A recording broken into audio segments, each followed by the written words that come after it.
Darkness falls. The speakers crackle. The signal breaks through the noise. And somewhere between the underground and the unforgettable, another story is waiting to be told. Tonight, Underground Nation welcomes an artist who has spent years carving his own lane through the chaos of independent music. An artist whose journey began in Kalamazoo, Michigan. A creator who transformed life's struggles into songs, who turned obstacles into opportunities, and who refused to let the world decide how far he could go. From touring city after city across America, to sharing stages with some of the biggest names in underground music, to building a catalog that spans albums, books, comics, and creative projects. This isn't just another rapper.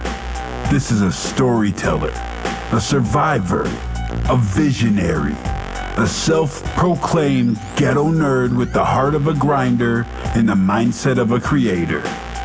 Tonight, we're stepping beyond the music, beyond the spotlight, and deep into the experiences, lessons, victories, and battles that help shape the man behind the microphone. What does it take to survive over a decade in independent music? What sacrifices are never seen by the fans? And what keeps an artist pushing forward when most would have walked away? We're about to find out. So lock in, turn it up, and prepare yourself for another unforgettable conversation from beneath the surface. Stepping into the hot seat with the red-headed flame herself, Feral Minx. Please welcome Skitzo Michigan.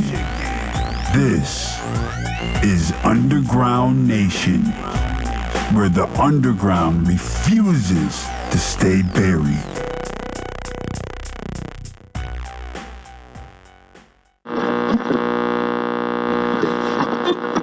Tonight, we're stepping into the mind of an artist who's been building his legacy long before algorithms decided to deserve attention. Hailing from Kalamazoo, Michigan, this next guest has carved his own lane through blood, pain, creativity, and straight-up perseverance. He's toured across America, performed for crowds over 10,000 people, shared stages with underground and mainstream heavyweights, worked alongside legendary names connected to Detroit underground royalty, and somehow still found time to become an author, release multiple projects, and continue evolving his craft while many artists quit after their first setback. From albums like The Sumerian Tablet, Black Wolf, Lucid Dreams, and Riot, to his unique blend of street survival, intellect, humor, and raw truth. This artist has built a catalog that deserves your attention.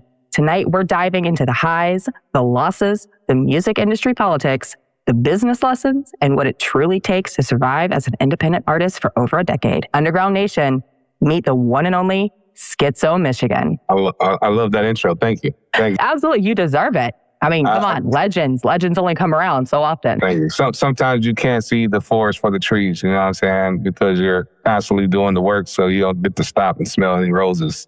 So I appreciate the flowers. I really do. Oh, well, much love, homie, much love. You know, I feel like a lot of artists don't truly see, like you said, they don't really see what they deserve. They don't see all their accomplishments and how the community perceives them. So you deserve those bouquets. Appreciate that. Thank you. So for people hearing your story for the first time, who was Skitzo Michigan before the music? Okay, so I mean, I'm from Kalamazoo, Michigan. You know, I hate to say the typical young black male story, you know, crackhead mom, no father. But if you read my book, Water from Cactus, all my story is in there. You know, we grew up early in Flint, Michigan, before moving to Kalamazoo. You know, with my mom on drugs, we moved around a lot.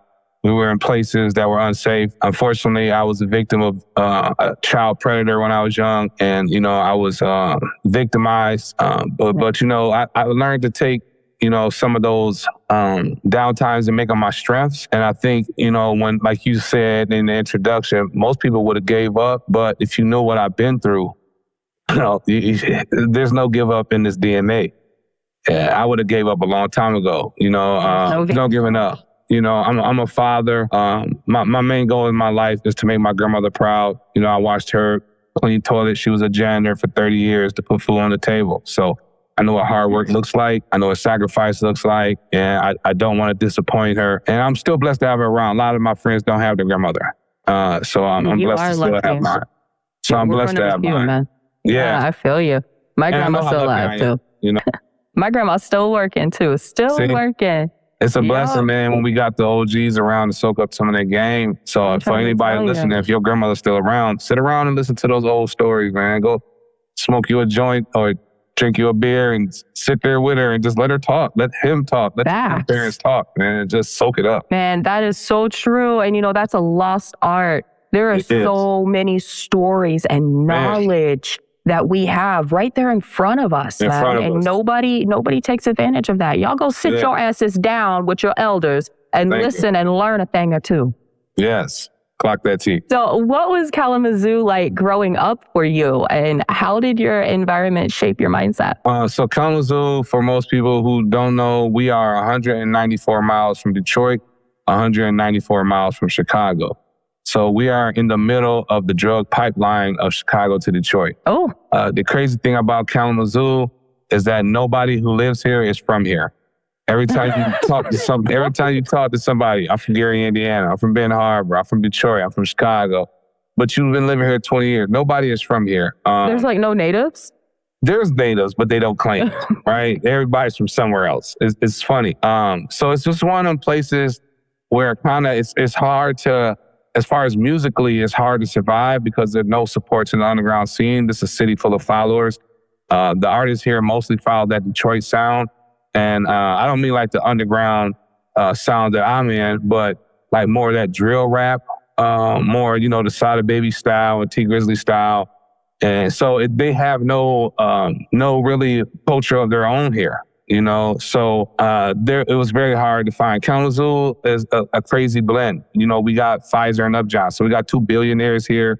So it's money here. Good grief. But there's so many homeless people here too as well. So, and they're steady building construction. Gentrification is constantly going on in our community where poor people, the unhoused, are just constantly being pushed around through the city in certain places, while we're still building condominiums and stadiums right in their face. Sounds like a monopolized Mod Podge of bullshit.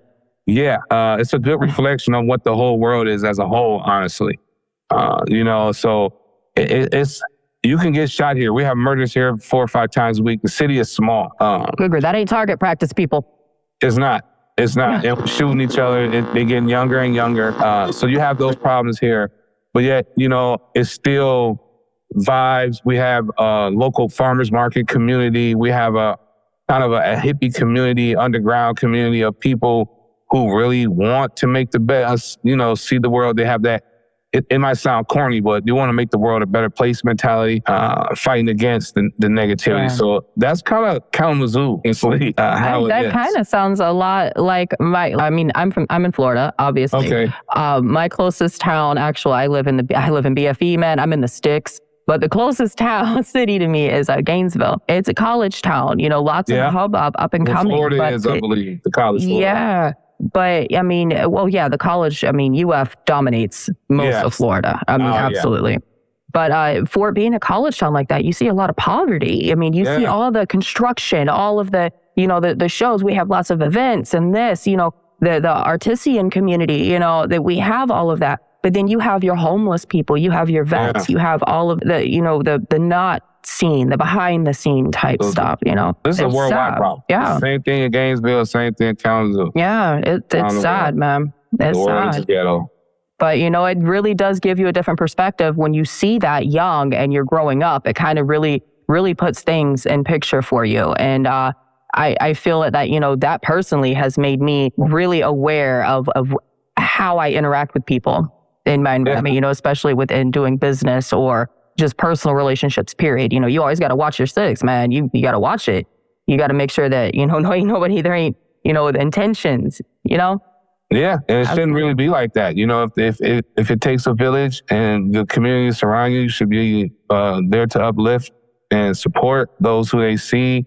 You know, back in the day, it used to be the drug dealers would tell the athletes and the smart kids, "Don't be out here. You need something, come to me." But you know, now they're recruiting them. Yeah. So it's a new world, but I'm fighting against that. You know, that's the thing too. It's kind of like even the kind of music I do. You know, my name is Skitzo. I've had this duality of anger sometimes wanting to change my name because I felt like my name doesn't represent my music. You know, you hear the name Skitzo, you think, oh, he about to talk about some crazy stuff.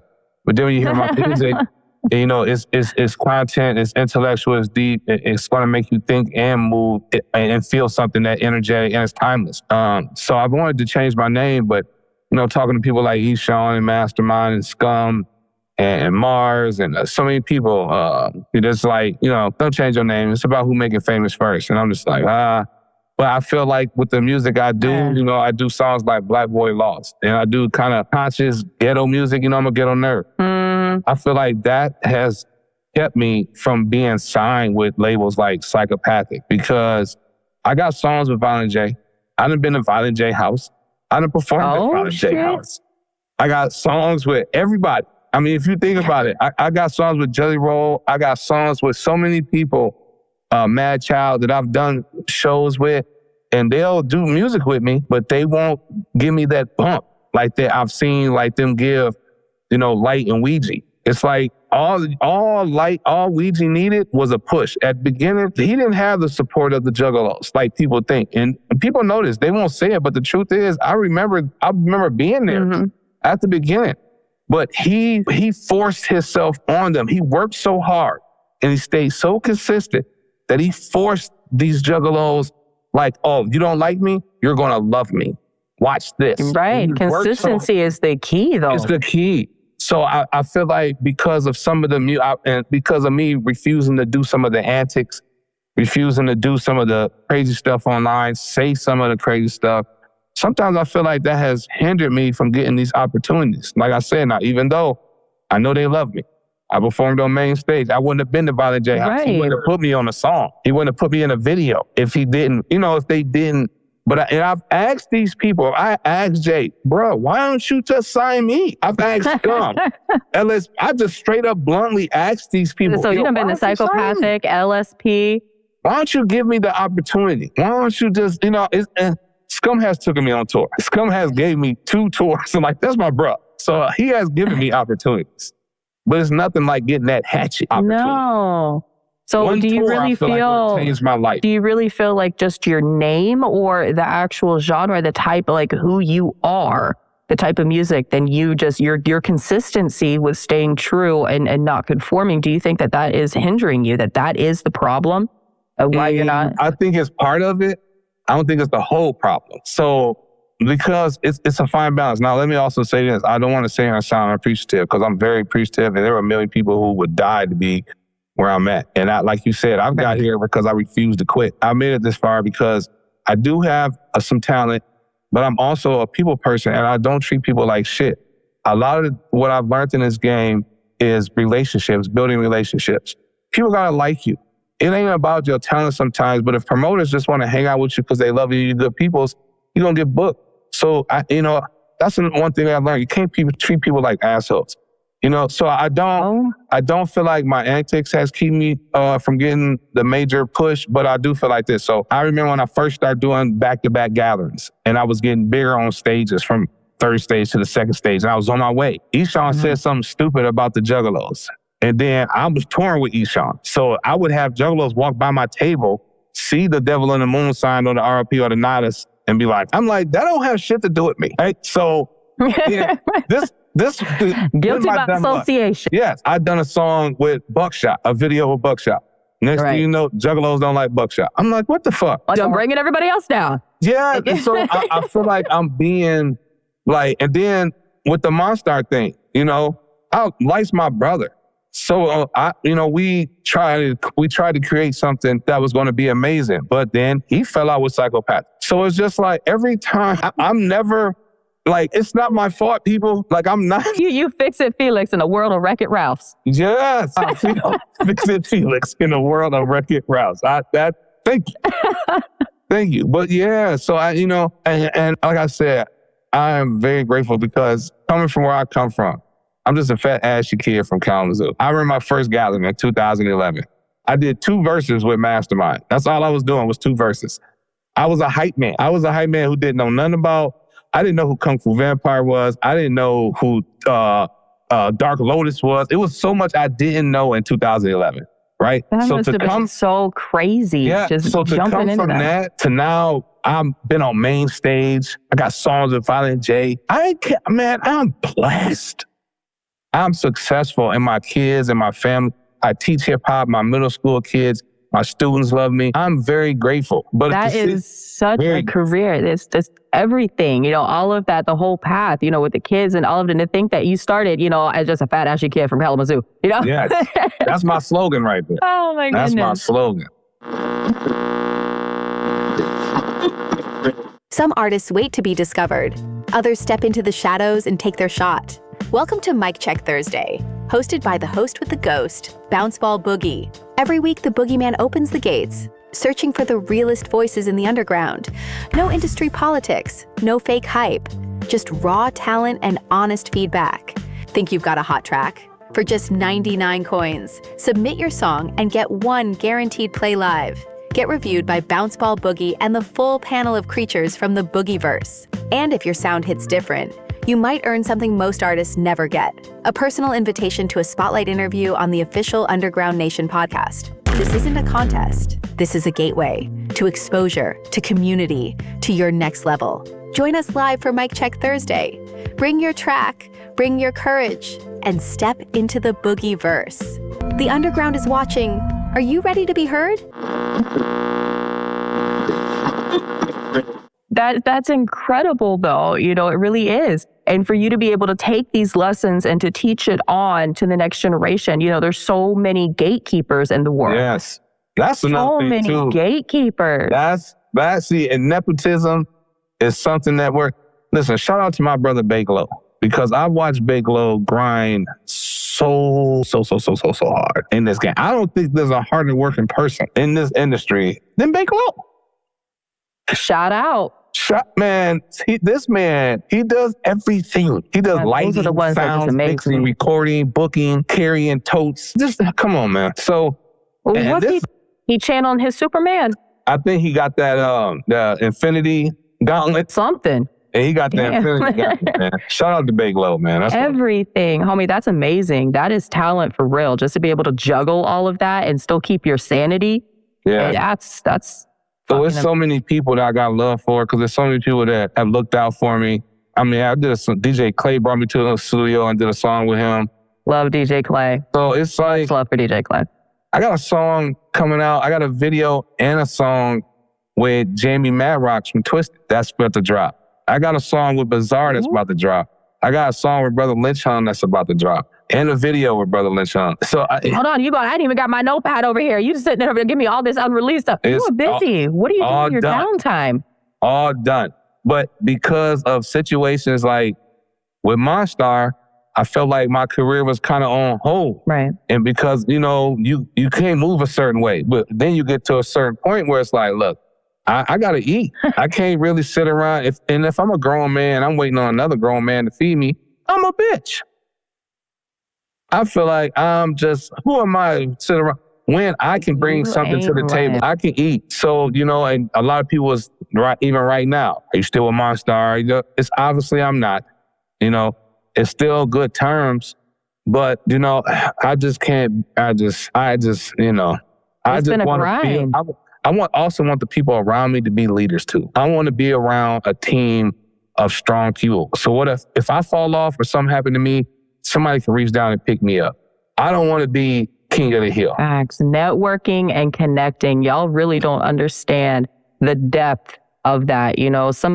My mentor, somebody really close to me, somebody I look up to a lot, gave me that, I feel like advice is like spaghetti noodles. You just throw spaghetti noodles at the wall. If they're done, they stick. Yeah, you know what I'm talking about. If it's You know, thick. advice is like that. It's one of those spaghetti noodles. You know, you throw it at the wall, it's stuck. He told Yeah. me, if you surround yourself with 5 millionaires, you're going to be the 6th one. Yep. If you surround yourself with 5 crackheads, you're going to be the next one smoking crack. Yep. Birds of a feather. And that piece of advice right there has stuck with me. And that's hard to do because you got to get rid of your friends sometimes. Sometimes you got to get rid of your loved ones. Sometimes you got to get rid of family. If it ain't good for your spirits and your soul and it ain't building and moving you in the right direction, you got to move in your own direction. That is for facts, man. Yeah. And that goes back. And even people that you've been grinding with, like for real.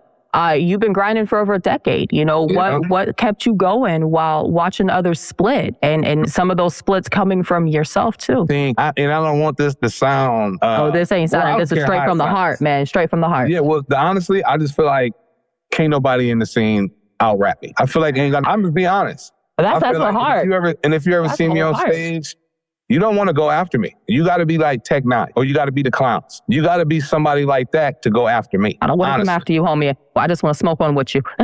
Yeah, you know what I'm saying? So, and so that's what keep me going because I feel like I deserve it and people keep fucking with me. So even now, and I always got a reason. It's kind of like Michael Jordan. He would find a reason to get mad. And because of what's happening now with Monstar and them moving on, now I feel like people are waiting to see what I'm going to do. So I have 3 shows booked this month, the month of May. And then at the end of this month, May 30th, at the end of May 30th, I'll be in Jackson, Michigan with Bazaar, from D12. I just booked the show. Yeah. I just booked the show July 3rd in Eaton Rapids with Eshawn. I booked the show August 1st in Buffalo, New York. I'm going to have to get in up on some of these shows. Yes. So I'm trying to get in on there. So for right now, so that's my new motivation. So I'm always trying to find a reason to poke the bear and I poke myself and motivate myself. I believe in self-esteem. It got to come from within. So Absolutely. I always find a reason. Whether somebody, see, that's the thing. I could sit at home and watch Kendrick and Drake beef and be like, oh, they think they too good to beef with me? You gonna sit there, please, God, I know I'm not the only one. You yell at TV shows. What? You yell at the movies too. Man, I yell at TV all day, knowing they can't hear me. I don't care. I don't give a damn. I don't give a damn. Me off. I'm still gonna yell at your ass. So that's how it is. Ramsey. That is not a ganache. What the fuck you doing, homie? What is you doing? Nah, I'm mad. I'm writing a song about you. Yeah, so I always find a reason to, I'm always looking for a reason to get, keep the juices going, keep the flow, keep the grind going. And I embers stirred, man. You got to keep that flame lit. That's not fire. I ain't done. No, we ain't never done. Ain't never done. So tell us about working alongside Mastermind and what you learned from that experience. So shout out to Mastermind and Hellraiser. He changed my life. I always like to say everything I have, I owe it to him. He is the reason there is a Skitzo. The truth. He won't say it because I've told him this before, but I wouldn't be none of this. I wouldn't even been to the gathering. So I'm just going to tell the story of how it happened. I was doing Blaze battles. When 8 Mile came out, Blaze battles and battles became popular. So I started doing them. I did some at St. Andrews in Detroit. I done some in Ohio and Indiana.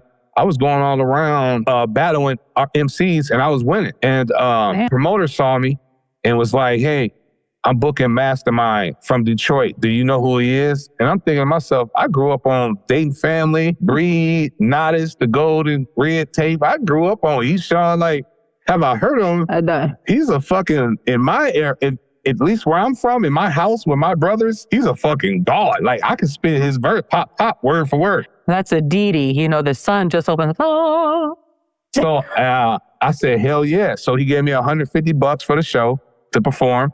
Mastermind saw me perform and was like, who is that? And asked the promoter, did I want to do a song with him? Oh, damn. So this is what I'm saying about don't nobody want to go on stage after me because this is what I do on stage. Yeah. So Mastermind was like, do you want to do a song? So I'm like, what? I mean, I buy a bottle of champagne that night, call my brother. I say, I'm on. I hit the lottery. So he sent me the boom. Pop the top, first champagne. Song. Man, what? I popped champagne. So I did the first song he sent me, murdered it. He sent me another song, murdered it.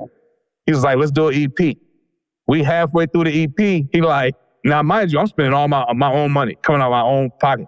Because I'm like, this is working. So I'm investing in myself. This is what I talk about, people investing in themselves. I'm spend money beats, to make money. I'm spending money in the studio. It's gas money getting back and forth. Like, this is my opportunity. So then he said, you want to do the gathering? Now, mind you, I was scared. All I've heard about the gathering was people getting hit in the head with Fago. It was supposed to like, only if you don't duck. So I was like, man, I'm not going to this place. This was my attitude before Mastermind. But when he said, I went, 2011, the biggest gathering was in Cave and Rock. Screech from Saved by the Bell. Rest in peace, Screech from Saved by the Bell. Whoa. Dustin Diamond, I think his name. I forgot his name. Yeah. He introduced us. DJ Quick went on after us. I met Charlie Sheen. Busta Rhymes performed. I saw Dark Loves. I saw King Gordy. People throwing rocks at King Gordy. It was horrible. I love King Gordy. It was the greatest experience of my life, and I've never looked back. And from that opportunity, I'm here right now on the Underground Nation podcast. You know what I'm saying? So I'm blessed. So that is a hell of a blessing, homie. And you know what? I don't care what the rest of the community say. Whoop, whoop. Yeah, no, whoop, whoop. yeah. 2 whoops. Whoop, whoop. 2 scoops, homie. 2 scoops. You know, that is amazing. That's why Juggalos fuck with me too, because I'm talented. That's one thing people don't really know. Juggalos really fuck with talent. If you whack, they gonna let you fucking know. You see what I do. What I do. That's one thing I learned ASAP from the gathering, from being around Juggalos, for them accepting me into becoming family, is that they don't give a fuck what color you is, how much money, whatever. If you whack, get the fuck out of here. Talent is talent. It don't matter. Talent is talent. They gonna let your ass know. That's straight fucking facts, man. Real. So the 2011, the gathering, that was a huge event. Yeah. You know, what was it like performing in front of that many people? You know, like, it was probably about, when we was out there, it probably was about 800 people. At the end of the night, it was probably over 2,000-3,000. You know, because we went first. We performed at 5 o'clock. But still, you talking about 800 people. To me, it looked like 1,000 people. And now, mind you, I believe this was also on pay-per-view, or Legend Valley was on pay-per-view. I also performed main stage on pay-per-view, I think on Legend Valley. But so it was cameras everywhere. I mean, and that stage, we was on main stage. So we opened up main stage the first day. Now, I don't know what I'm doing, because I don't know about different stages.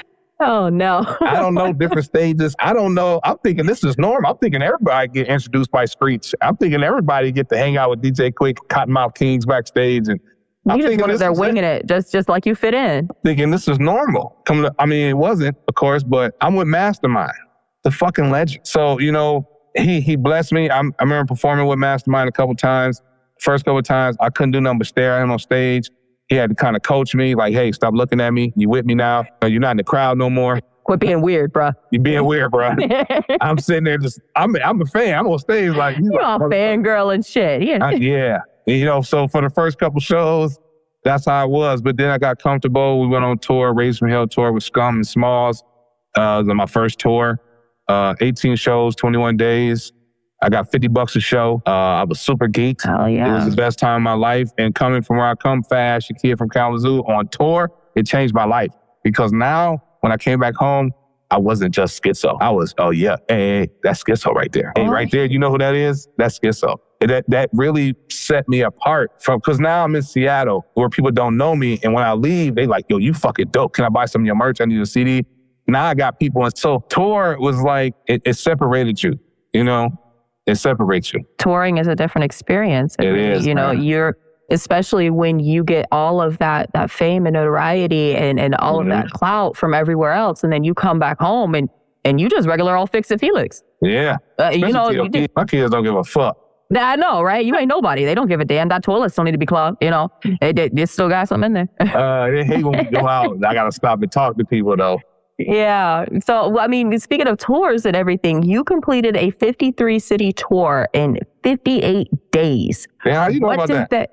Hey, don't worry about what I know. Don't worry about what I know. I slept on the floor that whole tour. Hey. Just know that I know. I got questions. That's all you need to know. I got questions. Yes, so I did. What did the experience teach you about the realities of independent touring? You talking, we toured for 2 months straight. 53 days, that's 2 months. And you doing laundry, you eating at houses sometimes. Those promoters like, man, come over, man, my wife wants to cook. You miss home cooked meals. I mean, you miss your woman. You miss like your kids. You miss them growing up. So there's some negative to it, but I wouldn't change the world because, and you come home from that, not only do you got a couple extra dollars in your pocket, your merchandise and sold, and now we done touched, I done seen certain things, we done touched states I never thought I'd be in, New Hampshire and Delaware. I'm in places, so the experience was priceless. You couldn't put a price on it.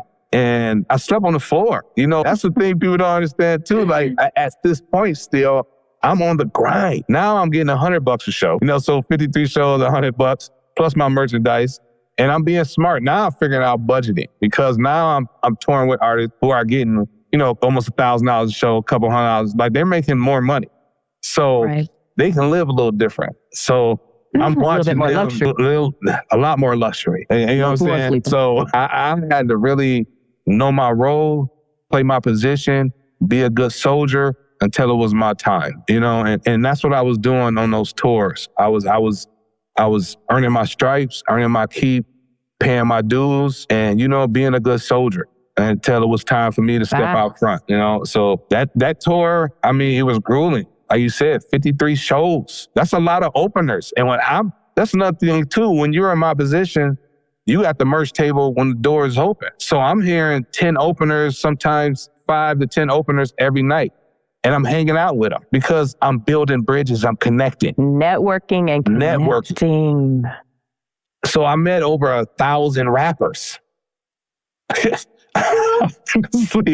It was a lot of great, people. Though.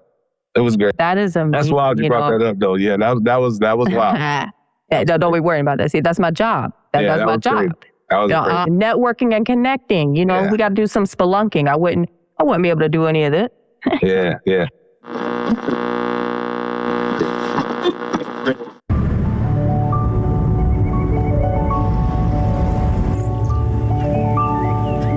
Hello, you.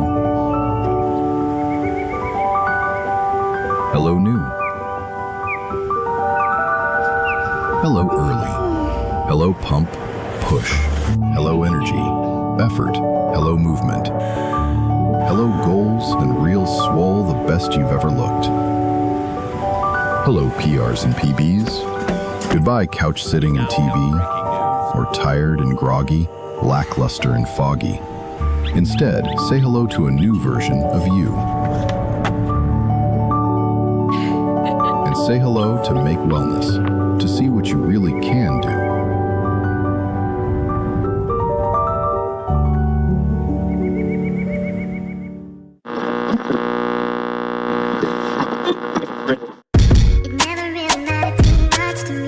All I needed was you in my life, and I'm like, you my heart, I can't live if we apart, baby, please stay. Today will be the day when we don't care what they say, so love. I love you the most, you sure look better up close, and I know that you a best friend, I never let go, and I hope this is a bond we can keep for life. You went from being my baby mama to becoming my wife, and I'm like, I didn't think I was the settle one down type until God brought you in my life like a bright light. It was a little bold and always outspoken, but the same girl in high school that had my nose open. I was just hoping that you would give me a moment so I can be alone with the special lady I have chosen. To the altar we arose, cause this is your day, and God asked me what I wanted when he made you this way. He knew what I needed, someone to speak with, someone to sleep with, and it was more than frequent that we did more than freaking do something to make peace with a queen with a crown. And that's exactly what I tell you before we kiss and lay down. And I'm like, cause all I needed was you in my life, and I'm like, you my heart, I can't live if we apart, baby, please stay. Today will be the day when we don't care what they say, so love. Good morning, how you doing? Last night I noticed you smile, and when we locked lips I knew I'd stick around for a while. Had thoughts of settling down, making a bride and groom. I would propose on one knee, then we hop over a boom. But who knew, me and you still had a trust issue. Like I always gotta be cheating when I'm not with you. They say women are smart, but they stubborn too. So I hope it's something that your thick skull can get through. Girl, I love you, just I got a different way of showing it. Put a seed inside your stomach, watch you grow with it. Marriage, we exploring it like old folks do. And say they don't make them like they used to. I got faith in you, no woman replacing you. My feelings are strong. They say you never know what you got until it's all gone. And I don't wanna wait until you leave my sight before I realize I done lost that everything got my life, and I'm like, cause all I needed was you in my life, and I'm like, you my heart, I can't live if we apart, baby, please stay. Today will be the day, but we don't care what they say, so love.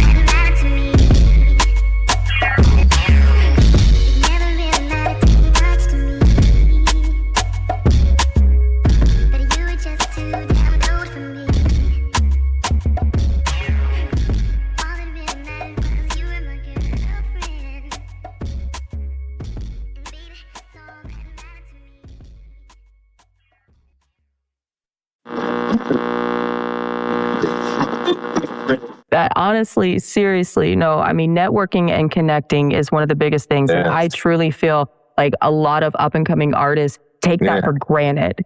You know, they really don't understand. I want to give a shout out to Pops, Devil Boy's dad. I don't know if y'all, Devil Boy. So Devil Boy, his dad, Pops, this man, I watched him, he used to be a truck driver.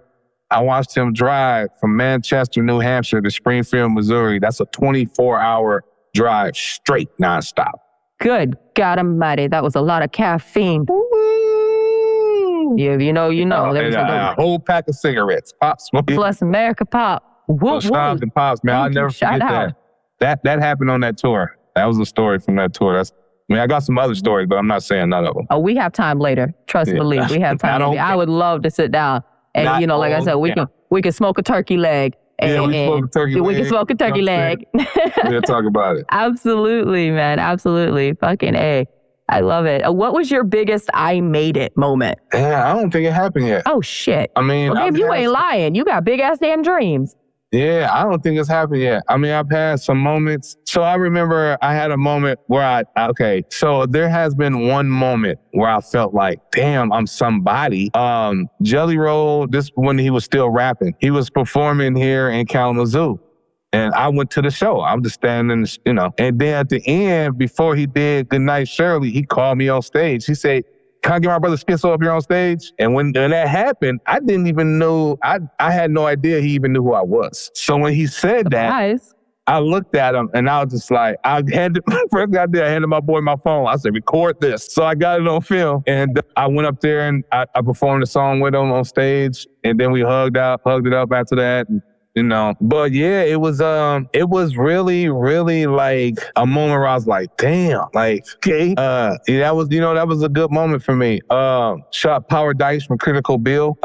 They were signed with Strange Music. I remember I did a show a while ago in Detroit at the Emerald Theater. I think it was ABK and Critical Bill. And then after the show, he came up to me, Power Dice, and kind of knighted me. He pulled me to the side and said, hey, man, you're fucking, like, you got it, bruh. And I felt like, damn, this is somebody who was signed with Strange, his band. I just watched him perform for a packed house and they killed it. Like, and he's telling me, like, I'm somebody else. So I've had moments like that, but as far as like I made it, I don't think I've had that moment yet. I think it's still to come. The future ain't done yet. It's not. Crystal ball. It ain't no magic 8 ball. You gonna shake that bitch. She say it's coming. Shaking it up. Hey, shake it. What was your biggest, this industry is cold as fuck moment? Ooh, man.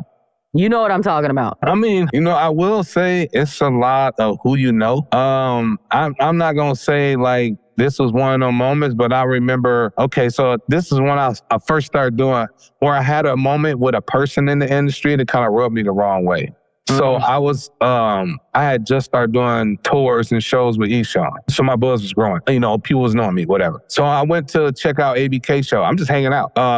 Big Hoodoo was there. And so I'm like, yo, what's up, bro? And I was like, you mind if we get a pic? He was like, I don't take pics, or I'll take pics for money after the show or something like that, where I was just like, all right, bro.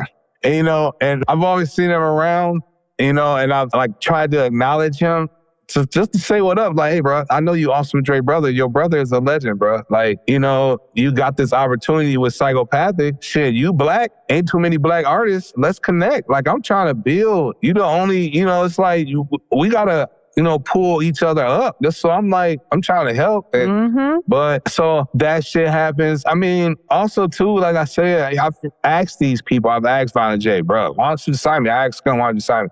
You know, Scum was pretty much just telling the truth. Scum was like, man, you got it. Like, ain't too much I can do for you. Like, you just need bigger crowds. And I respected Scum for that because he kept it a buck. He was just telling the truth. Like, Scum, you don't need a label. Yeah, he was like, you don't need a label.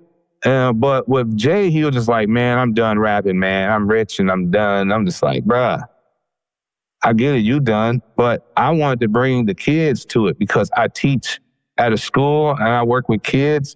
So this could keep this juggalo, this underground psychopathic shit going for generations, for 30 years. These kids are 10 years old and I'm bringing them to my world and they get to learn about the Juggalo education part. Yo, Juggalo's for the kids. Juggalo's the love of the kids. Juggalo, we got Juggalo kids clothing line. Now we got my little ones go around whoop whooping. I got 8-year-old right now. Something different. And that's another reason I probably didn't get signed because we don't want to hear all that save the world shit. We don't want to hear all that community kid shit. We trying to sell drugs and fuck bitches. And I'm like, I truly feel that it's a split world and a dynamic where it's truly business minded and money ran versus the actual culture and legacy that has nothing to do with money. Yeah. Nothing to do with the money. Yeah. And there's a split. There's a divide there. There really is. That means you're lying to your fans. That means you're lying to your fans. Which means you're lying to your family. Because if we're family, we family. Say it a little louder. Say it a little louder for the ones in the back. I don't think they heard you. If we family, treat us like family. So, you know, but... You can't get no facts on that, man. Yeah. And I'm honest. At this point, it's just like, why am I trying to tippy-toe around shit or not say shit when we all know the fucking truth? And the truth that matters, bro, you got to do this shit on your own. Ain't nobody coming to give you a handout. That's obvious with my situation. If I learned anything from the last situation I went through, it's just like, you better get out here and get it, motherfucker, because... Get it and get it. You damn right. You know, that is a true fucking statement right there. And actually, I believe that has a lot to do with a lot of other artists who decide to take multi-pass. I mean, it's income stacking. You know, you can't just stay in one lane. You got to maximize the whole fucking freeway, you know?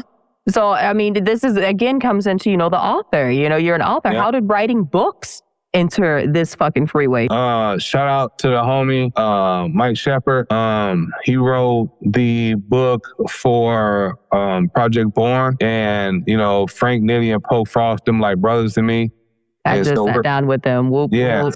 Them like my brothers. And so we was hanging out at the gathering, and he approached me about a book because I put out a comic book, I put out a coloring book. So he was like, "You want to put out a book all about it?" And I'm like, "Nah, I ain't ready. I ain't done enough." He was like, you know, one of those you don't see the trees for the forest moments, trees for the forest moments. And I was like, sure. So we sat down, and he said, yeah.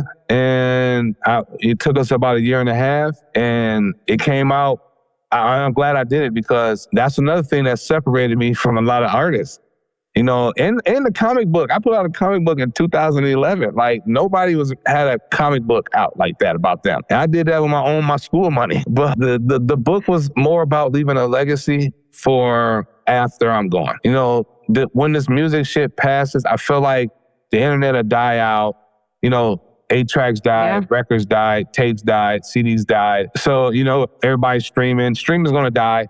So I feel like, but books are going to be, the Bible has been around, like books will be here after us. Yeah. But like books people will always be reading. You're right. Reading never You're absolutely right. So you had no lie on that one. Yeah. So that's why it was important, I felt like, to put a book out. And after it happened and the impact I had from the book, I'm so grateful that I was able to do that before I couldn't do it. So that's amazing. That is so true, you know, and I feel that like that hits hard, homie. That really does hit hard because something that I actually just recently started getting into, doing audiobooks, like actually voice. Yes, because I read to my children all the time.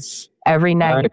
So, every night they get stories. I'm so glad you said that, because this is the reason I am a ghetto nerd, and the reason I love to read and give that information out in my music, and the reason you can listen to my music and hear my vocabulary and hear my content, and you will know that I'm someone who's well read. And it's because when I was little, my grandmother... Articulated, extremely. Yeah, and my grandmother would read to me bedtime stories at night when I was young. And that's one of those reasons. So I'm so grateful to hear, because that's a lost art. My fiance and I read every single night to my children. I love that. It's gotten to the point now to where, because I do time sharing with their father, no divorce. Yes. So when they go to their dads, we have these little things, they're Tonys, and you can record on them and they take them with them. So it's not like online, it's not internet bullshit. It's literally books, music, getting your children off the screen and bringing them back. So, but you can get like these little figures. Oh, look, here's like a little fairy right here. Okay. I can record on this. I can read books, play music, record on this, and my child takes it and they have them. Yes. Yes. On this, that we have a pirate right here. This is what I was doing earlier, reading books, recording books. I will surely will. They're Tonys. They are amazing. And I have recorded books and songs on these, so my children have them everywhere. They can take. That's one thing I was going to do this summer, is the audio book to my book. That is amazing. Yeah. So I love it. I absolutely love doing that and having that. And that's something my children have when I'm gone. They have that. They have my voice lives on. So what inspired Water from Cactus? So I got the title because I felt like, a cactus is a plant that survives in the desert, which is a place where it has minimum resources. But in this environment, it grows, it blooms, it stands strong. It creates a defense system with the thorns saying, stay away from me. I can protect myself. Also, the cactus produces a life-saving energy, which is water, from the inside. So I felt like I was a cactus. I grew up in a community and an environment where I had very little resources. Mother addicted to drugs, no father, forced to raise myself, no positive male role models around. I looked to actors and rappers as some of my role models. So I felt like I was a cactus.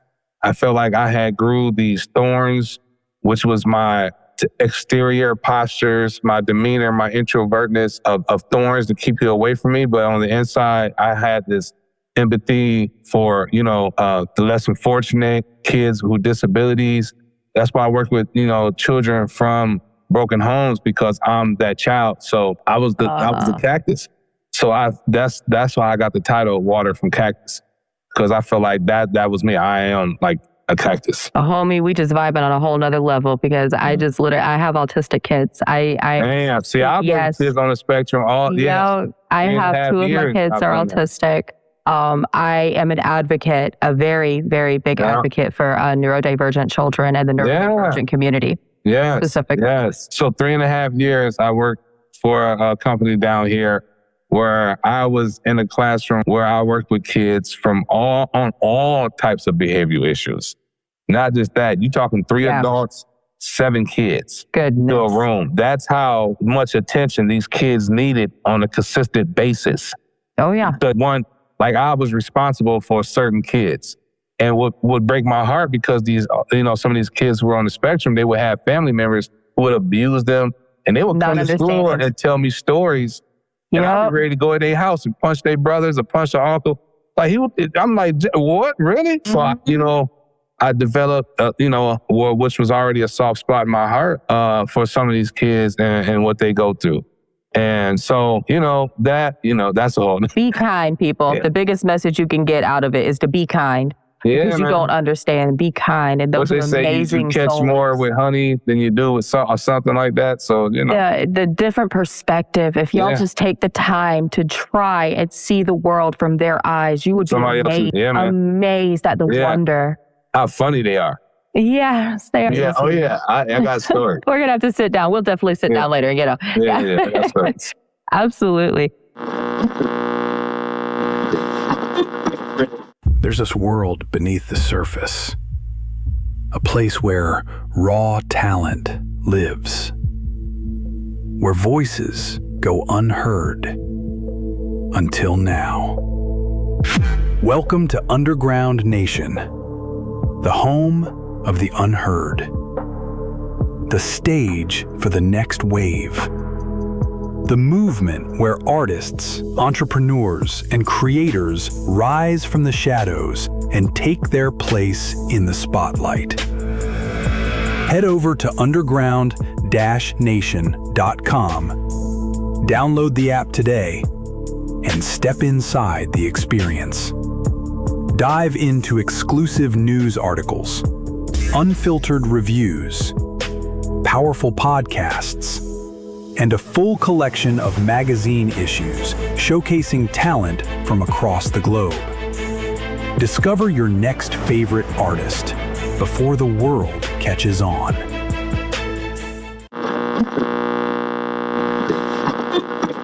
So working with, I mean, obviously it's amazing, just the different perspective like we talked about.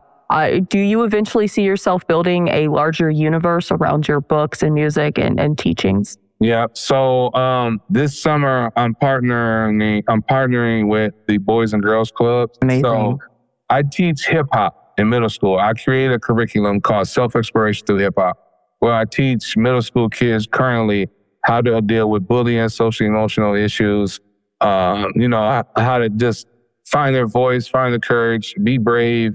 And I do it all through hip hop. And, we have them writing poetry. Currently, we brought in a mobile studio. They recorded a song. Next week, they're going to be shooting a video. We got a bunch of props from Amazon and stuff. So I've been, since I created that and from the attention that I got from that, the Boys and Girls Club reached out and wanted to connect and do something. So now I'm running a summer program with them. And if it goes well, we hope to build more. And what I would like to do is do workshops around the United States, where I would go into the Boys and Girls Club all around the United States and run my program for a week or two, and then empower somebody else to run the curriculum. And now we're building the village, each one teach one, and I'm spreading the message. And so that is fucking amazing. This is why I used to go to the Boys and Girls Club whenever they closed it down in my town. We don't have one anymore. We got a new one.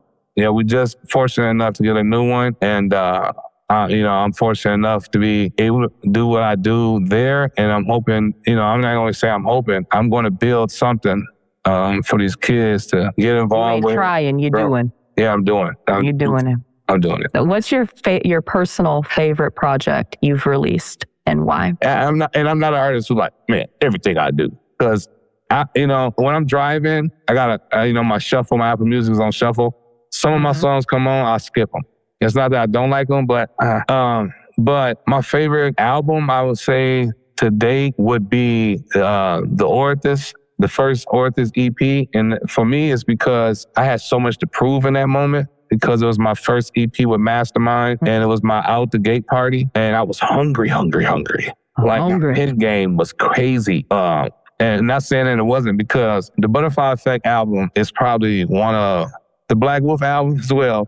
The Black Wolf album is the one that my family, when I say family, I mean my fans or whatever, but I don't call them fans, because if you spend money on my music and shirts and merch, motherfucker, you family, because you helping me feed my family, so you part of the family. Facts, fucking facts. Yeah. So, so it's Black Wolf for them, but for me, it's Butterfly Effect, because if you've seen the movie, that was one of my favorite movies.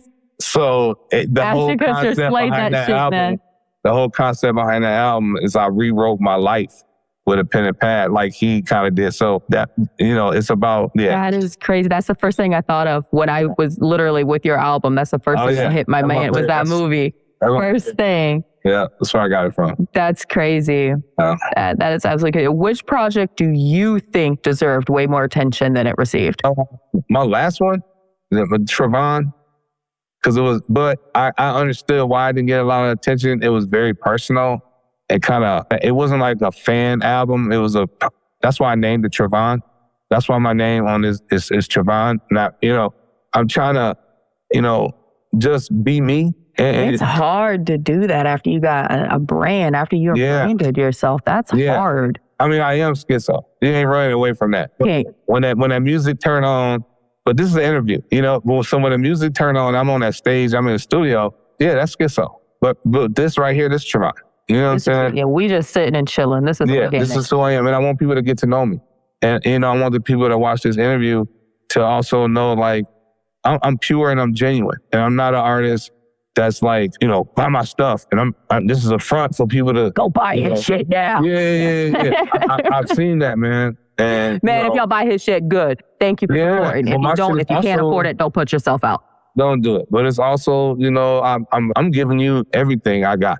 I'm not a rapper. I'm an artist. You know, I create timeless music. And like I said, juggalos know if you whack. You're not a dollar sign. And that shows. It really shows the people who are just out there for the merch, just for the money and the clout. You know, fall seriously. I'm the dopest underground rapper right now.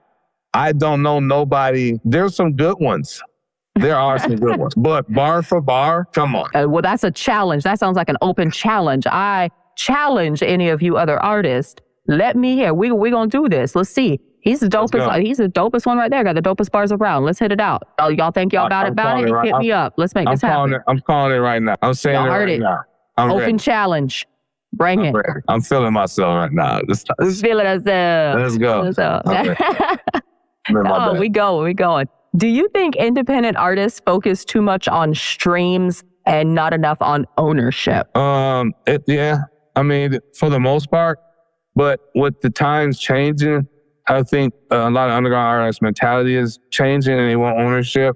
First of all, first thing you gotta realize, ain't no money in rap. There's no more money to be made being a rapper. So if you thinking you about to be holding stacks in the video and getting on, you're not. That's over. But if you are a good rapper, a good human, you can make some money, generating a fan base through building relationships, touring, being open, investing in yourself financially.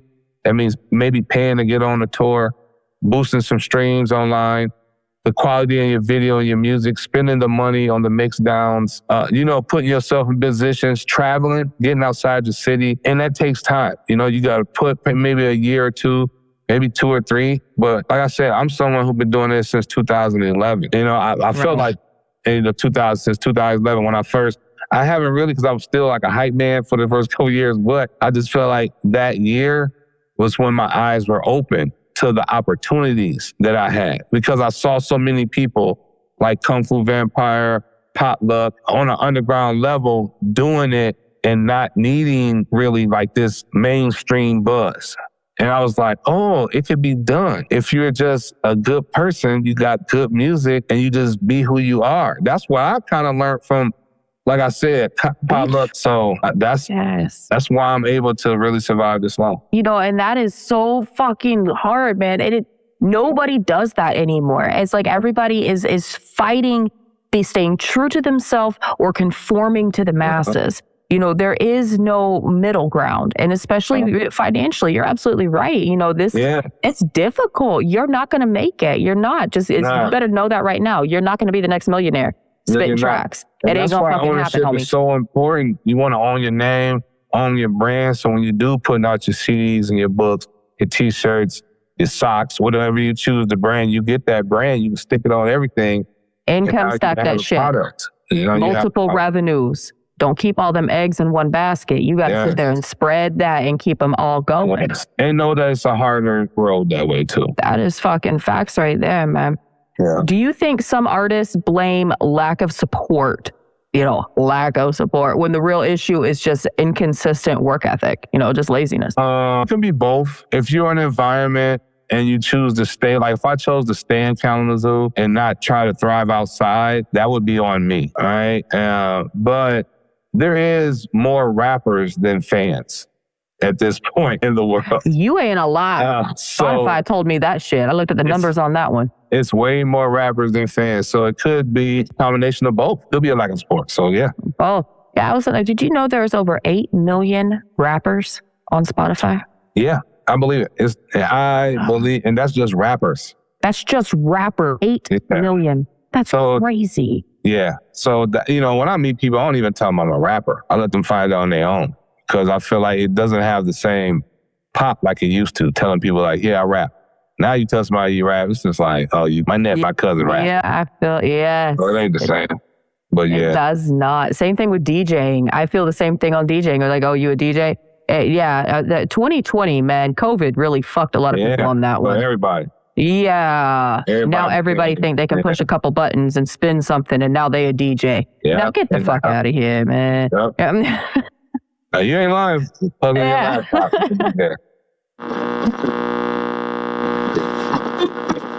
Every day, creative spirits pour their hearts into their craft, only to feel ignored. No support, no network, no real community. That's why the Boogieverse was created. A place where musicians, podcasters, artists, streamers, entrepreneurs, and creators connect, collaborate, and rise together. Stop chasing success alone.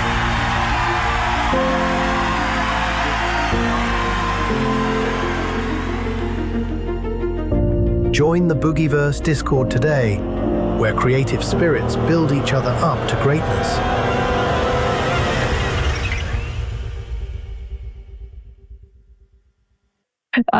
Do you think clout and fake online popularity are ruining independent hip-hop? I mean, if you say you're a hater, you know what I'm saying? I'm going to call it how it is. Yeah, I mean, it is because it's allowing everyone with a phone to be an artist, which brings down the quality. And now it is...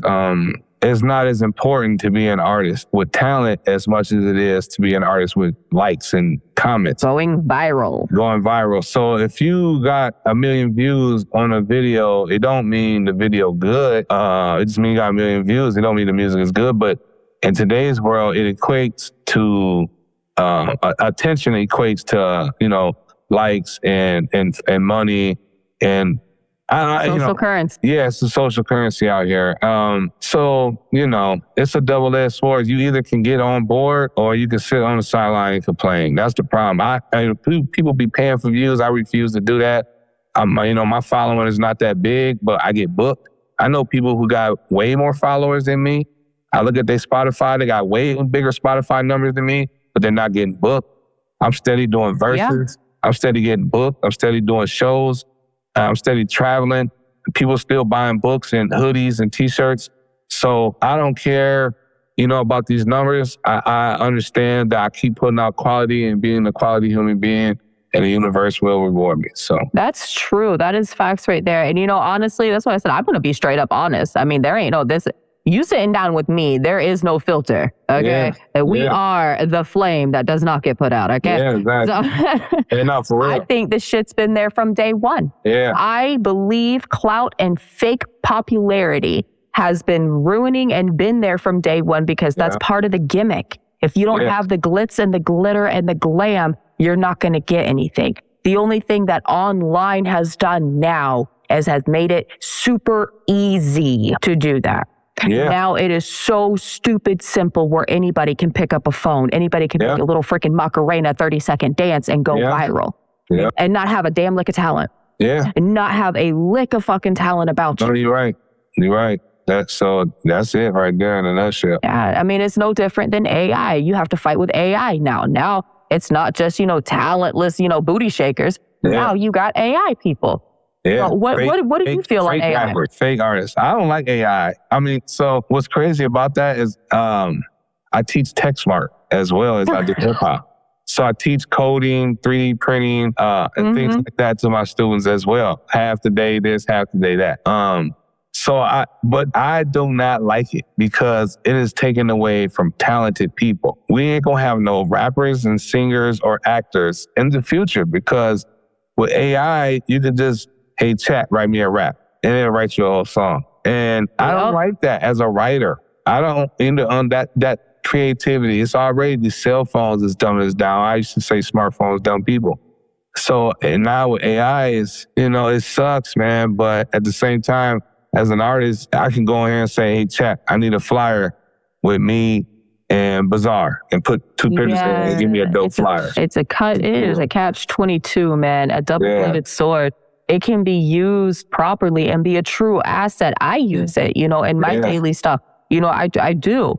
But, when it comes to like the actual art, like you're saying, there is no poetry. There is no actual imagery. There's no lyricism. There's none of you going into that AI that is creating that song, that masterpiece, that art, that whatever.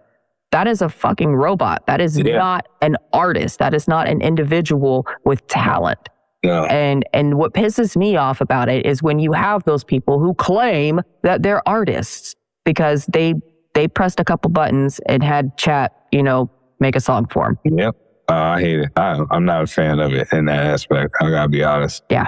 We talked about AI. Do you believe that AI helps artists or creates lazy artists who skip learning real craft? So I'm choosing the latter. B. It creates lazy artists. If you use an AI, in both aspects of it, if you're a painter, if you're a poet, but if you're looking for ideas, say you are an interior designer and you're looking for some inspiration to get inspired to, do your new client's house, it could be helpful. But if you're a rapper and someone's paying you, certain amount of money to collab on a song, and you say, hey, AI, I need to rap to a beat that's 140 BPM, whatever. And then here you are. I'm just like, So, I have students sometimes who want to use chat to help with a writing assignment. And I'm like, it's dumbing down the world. So that brings me back to like Ask Jeeves. You remember that shit? Growing up, Ask Jeeves. Yeah, I do remember Ask Jeeves. That's probably where they got the idea. I mean, wonder if it's the same people. I'll tell you right now, Jeeves saved me a few times on some science projects. We ain't gonna shout out to Jeeves. Shout out to chat. Shout out to chat. That's what I'm saying, because it can't be helpful at the same time. Yo, that's a double-edged sword right there, man. Yeah, and harmful all at once. So you said that double edge, man. What's the edge you gonna get though? We gonna switch it up a little bit. What was the worst financial mistake you ever made early on in your career? I would say, so it was some things I wish I would have done financially and didn't do. One thing I wish I would have done, I remember I had an opportunity to get 2 verses from Ritz for $500. And I was like, man, I ain't doing that. I'm so mad. That was dumb. Wish I had that back. And then one thing I did that was stupid was I remember I bought like 1,500 CDs from Discmaker. I bought over 1,000. God bless America. Took them to the gathering. This was in 2011. Thinking I'm about to sell every CD for $10 because I'm going to be 8,000 people here. I'm going to at least sell 1,000 CDs to everybody. I'm going to be everywhere. And I tried. I probably sold about 300. I'm not going to lie. I sold a lot of CDs, but I didn't sell them at 10. I sold them at 5. Once I realized, like, they don't know who you is. Like, they'd rather go right here to Smokehouse Junkies or right here to whoever because they know them. Mm-hmm. And buy their CD for 10. They don't know you. You just rap. And for them, for the first time, they're just staring and looking at you like, who is this guy? So, funny story, this girl told my brother. My brother was saying, my brother, so my little brother was telling me a story how he was talking to some girl. And they were talking, he was saying, my brother was at the Gathering of Juggalos this year. He opened up with Mastermind. And she was like, oh, that was your brother? That big guy who rapped like Tech Nine? She said, that fat guy who raps Tech Nine? I was like, I don't know if I'm more mad or more happy that she thinks I'm Tech Nine. I mean, that's like one of those, I don't know how I would take that either. I'd be like, I wasn't even mad. She called me fat. She thinks I rap like Tech Nine? That's a compliment. Okay, yeah. I'll take that. Hey, fat ashy boy from Kalamazoo. There you go. Who raps like Tech Nine. So I love it. That's great. What do you want people to feel after listening to your music? I would say just like motivated, inspired. And I want you to think. I want it to stir a conversation. I want you to take some out of it and Google it, or just I really just want to connect with you. My ultimate goal in music is to have an emotional connection to where you listen to my song and it resonates with something personal in your life. And now every time you hear it, it takes you to a moment. So 5 years from now, you hear it, it reminds you of that breakup, or it reminds you of that your homie who died, or it reminds you of whatever, just a moment in your life where you felt like I was finna just blow my brains out, but I didn't because I listened to Skitzo Triumph song and I was like, damn, I'm not gonna let him down. I'm not gonna give up. So, really that is the ultimate goal. It should be the ultimate goal, I feel like, for every artist, because those are the artists who I listen to this day, the ones I have I feel, even though I never met them, I feel like I have an emotional connection to them just because of the type of music they make, like Kid Cudi. Kid Cudi's an artist who I never met, but when I listen to some of his music, I just feel like you know, he's speaking from a place where I come from, and he's speaking for me. So, all right. Listen, man, I appreciate I know it. you got to get going. Before we let you escape back into Michigan, are there any shout outs, thank yous, upcoming projects, businesses, social media pages, books, music releases, or anything we forgot to promote? This is your moment to shine it. Yeah, I mean, I really think I talked about everything. But at Skitzo Michigan is how you're going to find me everywhere. Eaton Rapids, July 3rd with Eshawn. I do have project coming out with Killjoy, not Killjoy Club, but a guy, my homie from Colorado Springs, Fatty's House Productions. That project has Brother Lynch Hung, Bazaar, Jamie Madrox. You know, I got videos for those songs. And I got a song with a platinum artist who's no longer with us. I'm just going to say that. And I got a claymation video with that. I got an EDM album I'm about to put out. I'm not a big fan of the music myself that's on this album, but it's something new for me, and electronic dance music. So I'm going to go ahead and throw it out there. I'm going to put it out there. And me and Mastermind are doing another Orthis album. And August 1st, I'm going to be in Buffalo, New York, either with Twisted Insane or, I don't know, Whitney Payton. But I'll know further details. I'll make sure Underground Nation Podcast has all that information when I do. But just be on the lookout for consistent new music. And you know, if you're in the Michigan area and you got a child who wants to learn about hip hop, or need some counseling or whatever, or just want to be inspired, send them my way. Let's work. Absolutely. Let's work. Huge shout out to Skitzo Michigan for pulling up and sharing his journey with the Underground Nation. Make sure you go like, follow, stream, subscribe, and support Skitzo Michigan for all streaming and social media platforms. Run those albums up, check out the books, and support real independent artistry. Let's go, man.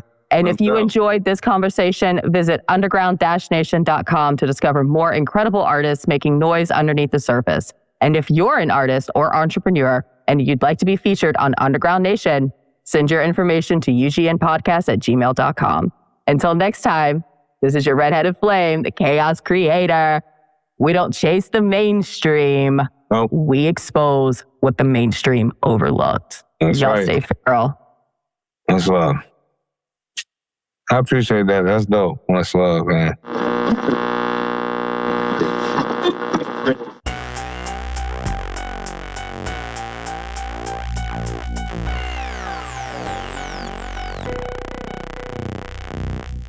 And there you have it. Another journey into the mind of an artist who spent years building his legacy one song, one stage, and one lesson at a time. A huge thank you to Skitzo Michigan for stepping into the hot seat and sharing his story with the Underground Nation family. From the music, to the tours, to the books, to the wisdom gained through experience. This conversation is proof that success isn't always built overnight. Sometimes it's forged through persistence, sacrifice, and refusing to quit. If you enjoyed what you heard today, make sure you take a moment to like, follow, and subscribe to Skitzo Michigan on all streaming and social platforms. Run up the music, share it with a friend, and show some love to an artist who's been putting in work for years. And don't forget to check out his book, Water from Cactus, available now on Amazon. If today's conversation inspired you, challenged you, or simply gave you a new perspective, then our mission has been accomplished. For more incredible artists, creators, entrepreneurs, and visionaries making noise beneath the surface, visit underground-nation.com.